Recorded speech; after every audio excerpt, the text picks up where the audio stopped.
Tinawag po ninyong traidor ang Commission on Elections, particularly po ang chairman. Bakit po niyo nasabi yun, sir? Madiin po yung inyong mga pahayag. Taksil, in other words. Bakit niyo nasabi yun, attorney? Traidor ng tiwala ng taong bayan. Sabi, traidor, taksil. Yun. Sige, sir. Dahil yun ang grounds natin para i-impeach ang mga taong ito. Sa ating konstitusyon, isang paraan lamang para mapanagot ang mga commissioners sa kanilang mga katiwalian. At yan ay through impeachment. So anong grounds ang pwede natin gawin para ma-impeach sila? Betrayal of public trust. Sa Tagalog, pagtatraidor ng tiwala ng taong bayan. Paano nila trinaidor ang tiwala ng taong bayan? Dalawang paraan.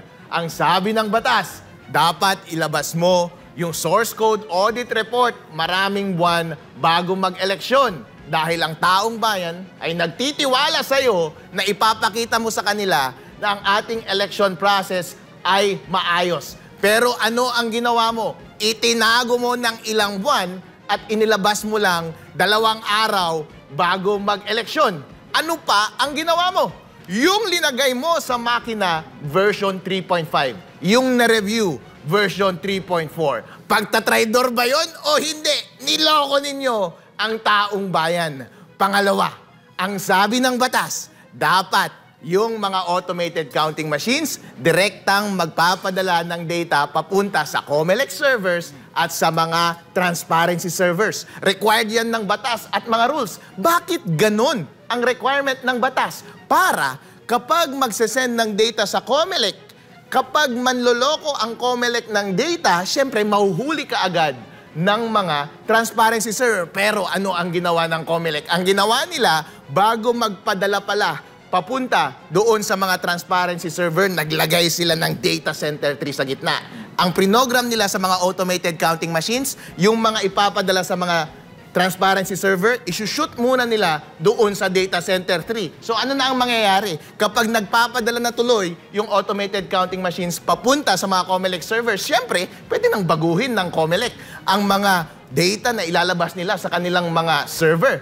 And syempre, since hawak nila yung data center 3, pwede na rin nilang i-manipulate yung data na yon para mag-match sa posibleng dinayan nilang data doon sa COMELEC server. Meron pa bang transparency? Wala. Trinaidor mo ba ang tiwala ng taong bayan? Oo. Kaya itong mga commissioner ng COMELEC ngayon, mga traidor kayo at dapat kayong ma-impeach. Sir, batay sa batas, gaano po kabigat ang right to suffrage nating mga Pilipino bilang isang demokratikong bansa? Iyon ang pinakamahalaga sa lahat. Pinakamakapangyarihan kahit na sino mang appointed na civil servant sa ating bansa. Tandaan po natin, once every 3 years lang tayong nagluluklok ng ating mga national officials, elective officials sa ating bansa. Ito lang yung panahon na naririnig ang boses ng tao ng direkta. Yun nga ang direct translation ng democracy. Ngayon lang natin na-exercise. Yun ang pinakamalakas na kapangyarihan. Yun pa ang binuwag ng mga commissioner ng COMELEC. Nagmamagaling sila, mas magaling pa sila sa taong bayan. Akala nila sila ang Diyos ng Pilipinas. Sir, nakakarating po ba sa inyo yung panawagan ng taong bayan ng manual recount? At ano po ang epekto niyan kapag iyan ay pagbigyan mismo ng Commission on Elections? Dahil mula Luzon, Visayas, Mindanao, marami nagko-comment lalo na overseas Filipino workers. Ang konti po ng voter turnout sa nagdaang pong eleksyon dahil nga bawas yung kanilang tiwala sa nagdaang electoral process. O sige, gawin natin yan. Kung gusto nyo ng manual recount, gawin natin. Pero ang katotohanan kasi niyan, hanggat maaari, kapag nag-audit ka talaga ng information systems, hindi mo dapat titignan yung mga post-correcting procedures o ma-verify na wala talagang nangyari sa bagay na natapos na. Kaya nga kapag nag-audit ka, i-audit mo siya ng live as they are carrying out yung computer processes para kapag meron silang maling ginawa, makakapagbigay ka ng opinion about sa reliability ng information na inilabas ng computer system. Hindi dapat siya solusyon sa huli, kundi prevention habang ginagawa. Kasi pagkatapos ng computer process, marami ka nang pwedeng doktorin pagkatapos. Marami ng mga factors na pwedeng gawin. Pwede na nilang baguhin yung mga balota, pwede nilang itago yung mga ballot boxes, pwede na nilang gumawa ng palusot para hindi magawa lahat ng mga bagay-bagay na yan. Tulad ng walang budget, walang manpower, wala tayong resources para gawin yan.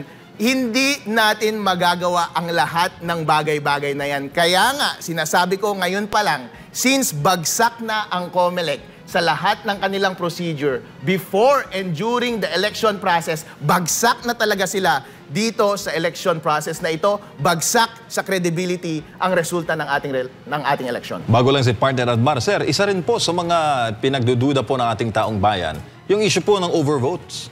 Ang dami. Anong masasabi mo doon, sir? Bilyon din po ang overvotes.